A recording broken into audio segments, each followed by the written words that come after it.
But when sudden cardiac arrest strikes, our heart suddenly and unexpectedly stops beating effectively and blood flow stops. Without any intervention, the brain, vital organs, and our heart will begin to die. Beginning CPR is the person's only chance of survival. Brain damage will start to set in within 4 minutes, and after 10 minutes, brain damage becomes irreversible. The power to save a life is truly in your hands.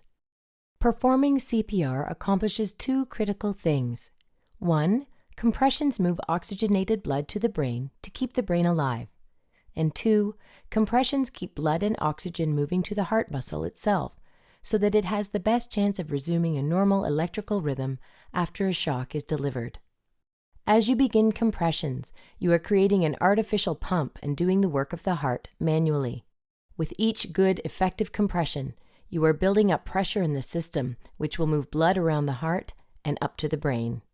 It does take time to get the blood moving with CPR, so it is very important to push hard and push fast to build the pressure up, which keeps blood going to the brain.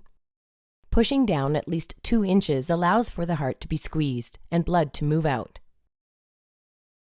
Pushing at a rate of 100 to 120 compressions per minute is necessary to keep blood pumping. Let's see what happens when we take our hands off the chest. Blood stops moving to the brain. It is for this reason that if you are taking your hands off the chest to deliver breaths or switching roles, it is critical to minimize time off the chest. Watch what happens when we don't push deep enough. Blood does not reach the brain. The same is true if we do not push fast enough. Watch what happens when we push too fast. The heart does not have time to refill with blood, therefore not enough blood gets pumped out. Watch what happens when we don't allow the body to decompress and allow the chest to fully recoil. The heart does not have a chance to refill with blood, therefore no blood gets pumped out. So remember, the key purpose of delivering compressions is to keep oxygenated blood moving within the heart and up to the brain to keep the brain alive.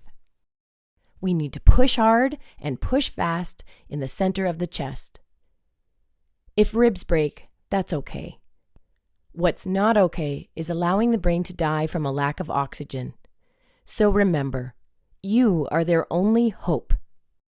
Do the best you can, and don't give up until medical help arrives or an AED is present. You can do it.